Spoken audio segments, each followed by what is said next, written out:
Hi, I'm Jackie Stapleton and welcome to ATOL TV. If you've made it here, it means that you might just love ISO standards as much as me and you are truly interested and possibly even excited about learning more about them. Well, you've come to the right place. So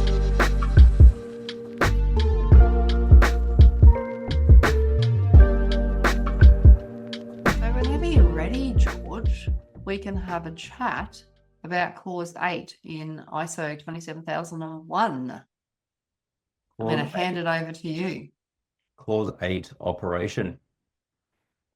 So operation, I think the best way to describe operation is really the doing of what effectively is Clause 6.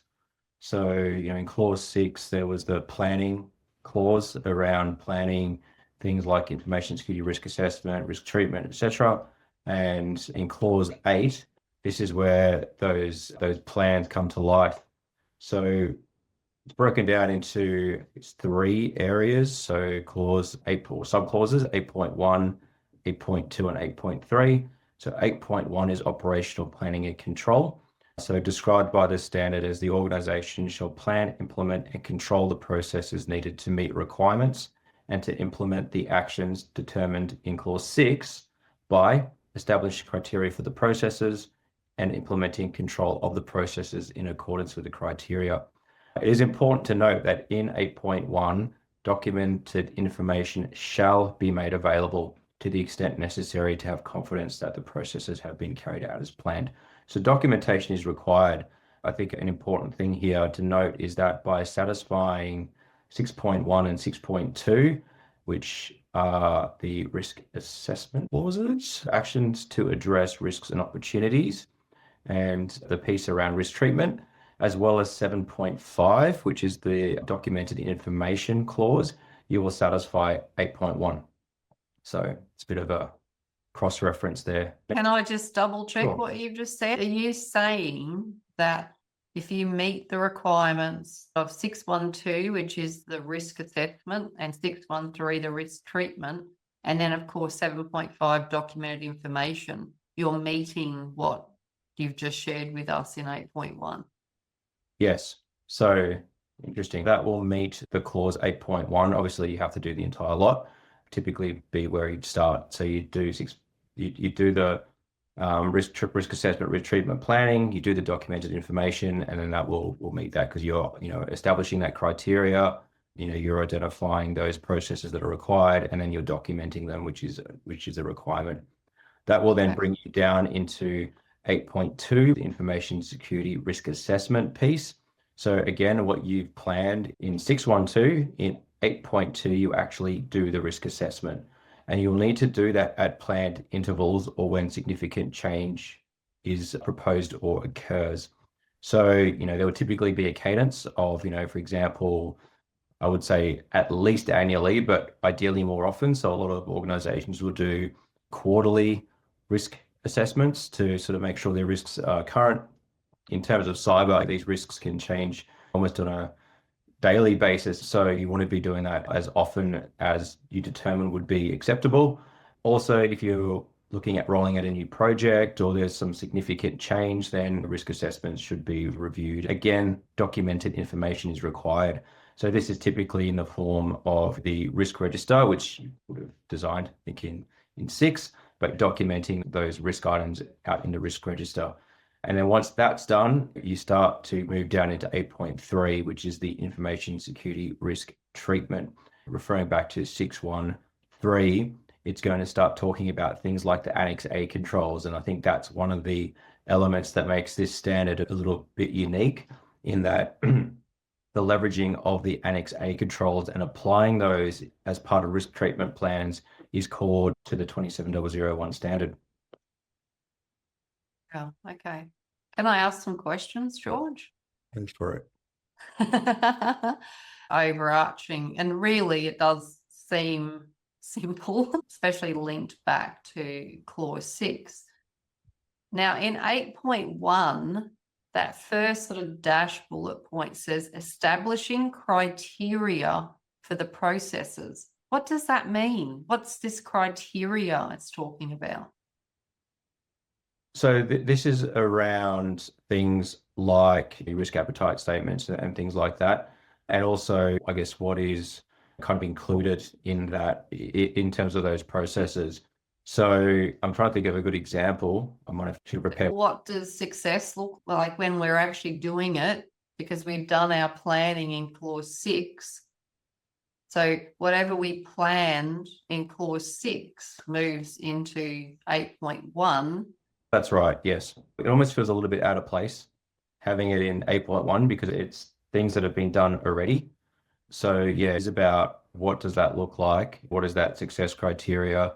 There's also the piece around measurement as well. So if we look at some of the objectives and how does all that fit in with it, and then tying that back into things like processes as well. So one of the differences I think between 2022 and 2013, so obviously as we've shifted forward, is there's a bit more around process design and looking at that bigger picture.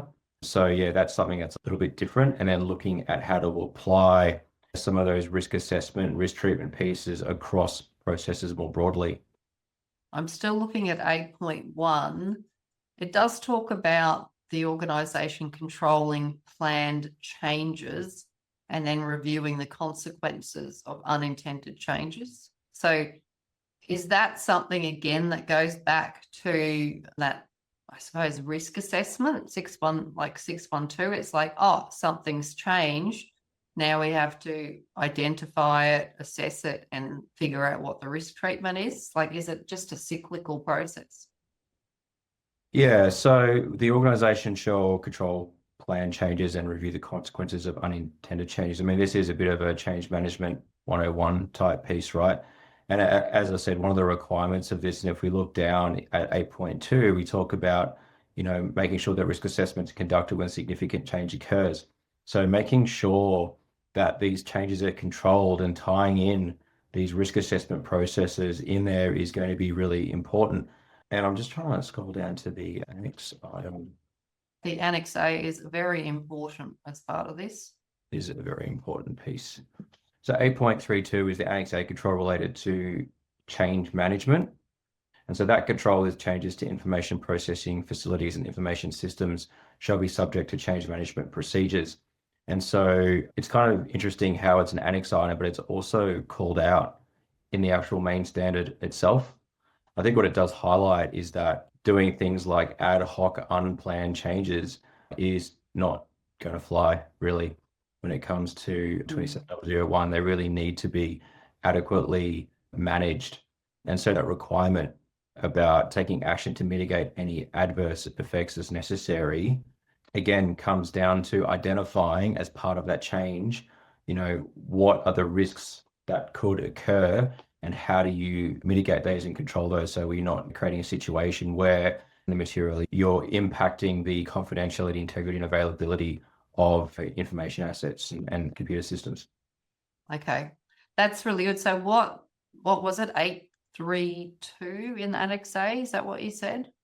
8.32, yeah. 8.32. Okay. So 8.32. It's very confusing because in the previous it used to be like there used to be 2 dots in many cases. So sub-controls like 8.3.2, but no, it's just. I know. Yeah, because that's what I'm used to. There's no 8.32 or 32 in the standards I work in. So that's good. So that's a really good, I suppose, link for people to understand. And then finally in 8.1, there's that sentence there, which is I find quite interesting because it's referring to externally provided processes, products, and services. And for me, as an ISO 9001 person, where we talk about this, it's actually in clause 8.4 in 9001, and it's a massive clause, I think with 2 or 3 subclauses. But in 27001, it's one sentence at the end. So what is an externally provided process, product, or service in, that sort of has this impact that needs this control? Yeah, it's a bit of a funny one. Again, this will also have references down in Annex A. And so externally provided processes, we're really talking about things like the party/supply chain. And so where you've got external providers, so those third parties that are providing products, services, processes, It's about making sure that, we're required that the information security of those providers is considered. And so this is something that's new when I say new, in the main standard for 2022, that there's more of a focus on third-party providers, which again is quite unsurprising. I mean, there was a big gap between the 2013 standard and the 2022 standard. And obviously one of the things that has happened is the 2022 standard has been uplifted to be more relevant to information security, cybersecurity as it is today. And so I know that, for example, there were a significant amount of breaches in 2014 that, and since then, many as well, that have been related to third-party based supply chain attack incidents, breaches. And so now this has become a key part of the standard. But yes, you're right, it is very brief. Having said that, if you go down into the Annex A items, there's quite a few controls that are relevant to those types of relationships. So if you go into 519, 520, and I think there's 521, 522, and 523, they are all related to supplier relationships, supplier agreements, supply chain, supplier services, and cloud. So there's quite a lot that sits in there. So I guess the whole intent here is to make sure that those particular relationships are considered, and that when they're considered in scope, that as part of the supply chain risk assessment process, you're applying the necessary controls to that. Excellent. Okay. And that, yeah, you sort of must have read my mind, because I do remember asking you a question by text a few weeks ago about Annex A. And I think you did mention then the third parties. And also, I'm just going to check if I'm remembering right. I do recall, I think you said that probably the highest risk or the hardest thing to get right is anything around these third parties. Is that right? Am I remembering? It was along those lines. It was kind of what is the most difficult sort of controls to implement.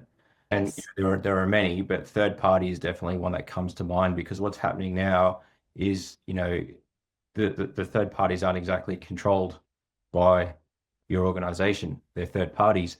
So trying to implement controls upon a third party can be very difficult. Obviously, there's that element of cooperation as well. I'm not saying they're being uncooperative, but, basically saying, hey, we want to put this into an agreement, or we want to make sure that you put these particular controls in. You're trying to implement that against somebody else's environment. And so that can be very, very difficult. Also, you'll find that organizations will take on third-party suppliers because they don't have that in-house capability. So all those third parties, theoretically, not all of them, but in many cases, are going to be different. Yes. So it's not like you're going to engage 7 third parties that do the exact same thing. You're going to engage different third parties that do different things, and they're going to have different information security requirements. They're going to possibly have different risks. Different risks, yeah. They're going to be in different locations. There's all sorts of consideration. That's why it's quite a complex area, and getting it right is difficult. Yes. Okay. No, that was a great explanation. Thank you. So I picked that one because it can be. No, that's good. It's really broken that down, and yeah, that's a great explanation around those third parties, all those externally provided processes. Now, I'm happy with 8.1 now, if you are, but I do have more questions on 8.2. So you talked about this earlier around performing security risk assessments. You talked about planned intervals or when changes had occurred. I am also guessing you revisit this if there's been a breach or an incident. Is that correct? You would, yeah. So this is I always refer to risk assessments as almost a living kind of register. As I said, they can change at the drop of a hat. There may be a risk that was not apparent yesterday that is today. Stuff in the news even today about a particular organization that's been experiencing some media attention, and just by way of having systems that are relevant to that particular vendor, you go in and have a look at what your risk profile looks like, and whether you need to do anything about it, whether there are compensating controls that need to go in, and those sorts of things. So this is something that the plan intervals are important, but so is everything else, whether it be an incident, whether it be something that's popped up as some threat intelligence, whether it be a new project or changes to the strategy of an organization can affect things like the sort of risk posture. So that's where there needs to be a bit of thought put into when these things occur. But yeah, many things can trigger it. As I said, the planned intervals are basically the bare minimum. If nothing else, at least do this. So at planned intervals, what I'm hearing is that it's beneficial for organizations to keep their ears and eyes open and really see what's happening externally. So obviously not only internally with any internal issues and different influences, but it's also important to understand what's going on in the big wide world. As you mentioned, you read something this morning. So it's not just, oh, because it's happened to that company, it doesn't impact us. But in actual fact, it is, okay, oh, that happened. Have we considered this as a risk? Have we identified it? And funny story, Annex A. So Annex A has 5.6, 5.7. So 5.6 is contact with special interest groups, and 5.7 is a new control for 2022, which is threat intelligence. And so both of these speak to gathering intel and being across that type of information. Threat intelligence that controls information relating to information security threats shall be collected and analyzed to produce threat intelligence, again, for the intent of being able to improve your posture and identify that there's particular threat actors or threats that are out there. Contact with special interest groups, this is things like security professional organizations and associations, also special forums and so forth. You've also got things like the ACS in Australia, the ACSC, for example, if you're in the US, the US CERT type organizations that do also provide bulletins and alerting. So it's about having access to gather that intel to be able to identify when something may change, or when there's a threat actor that's suddenly particularly active, for example, that may be operating against organizations that happen to be in the same vertical or region as your organization, at which point you need to revisit what your vulnerabilities are and what that risk profile looks like and whether it needs to be updated. Yes. Okay. So that even further supports, and I can't remember your exact words, but this section is just like a living, breathing. It's something that's ongoing. It's not just something you do once. Yes. Yes. Okay. That's really good information. Now the last question I was going to ask you, because on each of these 8.1, 8.2, and 8.3, there's documented information required. Now, I'm actually going to focus on 8.2 and 8.3 because in those statements around documented information, it talks about retaining documented information. So in my head, that's evidence, that's records. Yes. What does that normally look like? Is this like a register, or like, I know, it doesn't say it shall be this, but what does it normally look like? What do you normally see out there? The good old non-prescriptive nature. So 8.2, which is the risk assessment piece, will typically be a risk register. And look, let's be honest, that often is an Excel spreadsheet, but it can absolutely be a system that, like a GRC system that stores those risks. I mean, again, it comes down to whatever a particular organization does, but they need to be recorded somewhere. So they can't be in somebody's head, I think is the key thing here. Whether it's in a spreadsheet or in a Word document or in a GRC platform or whatever, that's fine, but it needs to be available because an auditor would need to review that. And when you look at how 27001 works, it's very much a standard that is risk-based. So it's pretty hard to have a risk-based standard if you don't have evidence that you've actually done the risk assessments. Yeah, whatever way that can be evidenced is fine, but it just needs to meet the requirements of what was set out in 6. So what are you capturing? And I know there's a bit of a template that might be in the LMS around, a risk register and what sort of fields may be in there, things like title, description, who the owner is, sort of, likelihood impact type ratings and those sorts of things. That's generally the type of information that is in there. One thing that's a little bit unique to information security is that some particular certification bodies like to see where a risk may impact specifically confidentiality, integrity, or availability, or a combination of the above. So there are cert bodies that actually want to see that in the register. So when you're saying, okay, here's a risk, and let's say the risk is denial of service, and obviously that's going to be around availability. So they're going to want to see that that risk is related to availability. So tying it back to the information security principles. Okay. In terms of 8.3, did we talk about that already? 8.3, organization shall retain document information again of the results of the treatment or information security risk treatment. That is generally seen in the form of risk treatment plans. From what I've typically seen, those risk treatment plans will refer back to the risk register line item. So risk item 1, risk treatment plan will say this is 1, it'll have the risk title in there. And then what will happen is there'll be a detail on what controls were selected from Annex A to treat that particular risk. There may be some information around the sort of almost action plan of when they're going to be implemented. It's not kind of war and peace, but just sort of, bullet items, and who the responsible party is for that, because sometimes risk treatment plans aren't implemented by one specific group. It might be different groups to treat a single risk. So it's kind of having that documented in the plan, and the status of the overall kind of plan will be in there as well. So that's usually what the risk treatment plans are. And there should be a risk treatment plan for every item that's above the risk appetite.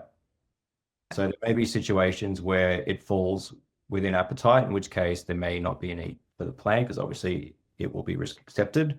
But where there needs to be some sort of treatment, or where there has been treatment to bring it down, then you would have a risk treatment plan. And that's what they mean by of the results of the information security risk treatment. So considering what was identified, what the assessed level was, and then these are the controls from Annex A, and then, well, now what's the outcome after that? I should also say that Annex A, although, there's 93 controls or so, they're not designed to be exhaustive. So there may be situations where there's a control that should be implemented that is not in the Annex A list. It's absolutely fine to obviously do that. So also think about what's outside Annex A, because that may happen. Okay, that's a good point. Even though there are 93, you're saying there is potentially other risk treatment options that haven't been included. So the whole thing is that this is the sort of general list, but that doesn't mean that the control that you need is in the list. It could be others. It's not exhaustive. It's not exhaustive. Yeah. Okay, cool. I'm happy with that. That was really interesting, George. I know that's it was interesting for me anyway, so I hope it's interesting for everyone else. Is there any sort of final thing you want to wrap it up with, or you think you've covered everything? Oh, no, I think that's pretty much it. Pretty much it. As I said, I think the key thing, because there's often confusion between information security risk assessment that's in 6 and information security risk treatment that's up in 6 versus the same almost repeat titles down in 8. And I think, as I said earlier, one is about planning and one is about doing. That's probably the key difference. Okay. That's a great way to end it on. Clearly, you are truly dedicated to learning more about ISO standards. I love having you learn with me, and I look forward to seeing you in the next video. Auditor Training Online is a recognized training provider, and we know how it works in the real world. So we are confident that we can help you to make a change in your life and join the most sought after profession out there. Go to our website and enroll in our training to transform your work and industry experience into a recognized qualification and career. And also, don't forget to subscribe to ATOL TV and leave a comment or question, as I truly do want to help you to join the best career out there with me.